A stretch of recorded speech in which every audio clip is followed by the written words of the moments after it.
Alex. J'anime les visites guidées du village depuis un petit peu plus qu'un an.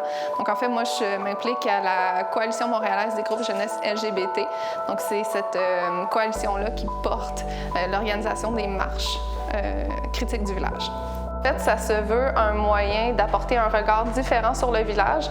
En fait, d'amener les gens à se questionner sur qu'est-ce que c'est le village, pourquoi le village est là, depuis quand il existe, qui fréquente le village, est-ce que tout le monde se sent accueilli dans le village, mais aussi de se questionner sur la place des jeunes dans le village. Donc, on parle de plusieurs choses. On ne fait pas juste parler des communautés LGBTQ+, mais on parle aussi d'inclusion, d'exclusion, des différentes communautés qui sont représentées, sous-représentées ou pas représentées du tout. On parle du tourisme, on parle du travail du sexe, on parle des organismes qui se trouvent dans le village. Personne qui est déjà venu dans le village ou qui n'est jamais venu dans le village peut trouver sa place dans la visite. Puis on fait ça de manière très, très interactive. Donc, on essaye toujours d'aller chercher l'opinion des gens posant beaucoup de questions.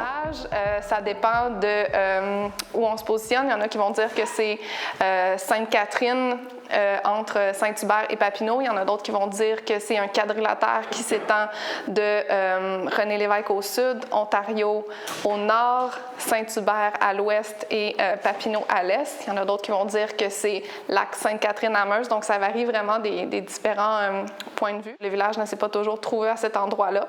Il y a davantage été dans l'ouest de la ville avant les années 80. Puis maintenant, il y a une transformation aussi, une espèce de deuxième village, même si on ne l'appelle pas comme ça, qui va se trouver un petit peu plus dans le plateau Myland. Donc, ça va être des espaces qui vont être plus queer, LGBTQ. Donc, il y a 3 organismes qui sont colocataires dans cet organisme-là. Il y a Projet 10, il y a Jeunesse Lambda, puis il y a Alter Hero. Donc, c'est 3 ressources qui vont organiser des activités, que ce soit au niveau de la santé physique ou psychologique, qui vont organiser des activités sociales, du support psychologique aussi.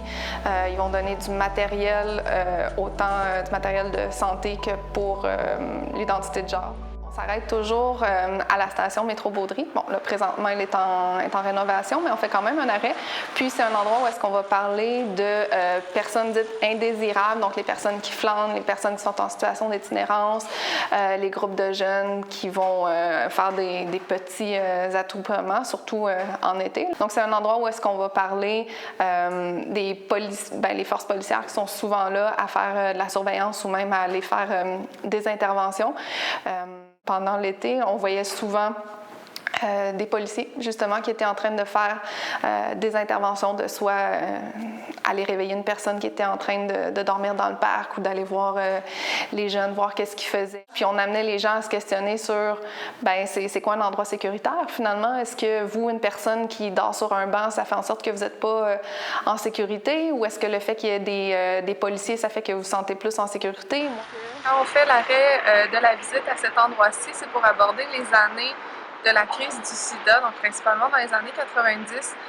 On parle entre autres des groupes gays, lesbiennes, mais aussi des organismes communautaires, comment la mobilisation s'est effectuée, comment des groupes comme ACT UP aussi ont fait en sorte que la crise du sida a été mise au grand jour dans les médias, entre autres. On parle aussi de l'aménagement du parc qui a été conçu en 2 temps. Donc, on a d'un côté les blocs qui représentent les cercueils, donc la mort, et de l'autre côté les arbres avec la vie. On parle des petites bandelettes aussi qui étaient attachées initialement là, pour écrire le nom des personnes qui étaient mortes du sida.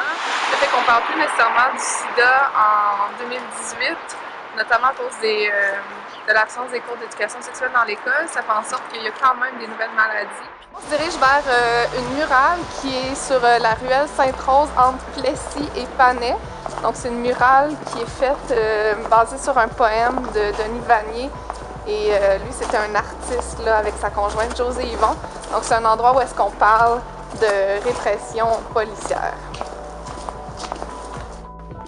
Généralement, c'est un endroit où est-ce qu'on va parler de nettoyage social, qu'est-ce qui est considéré comme des groupes ou des individus indésirables, qu'est-ce que c'est un endroit sécuritaire. On parle entre autres là, des bancs anti-itinérants qui se trouvent au métro Baudry, donc on ne veut pas qu'il y ait des gens qui se couchent là.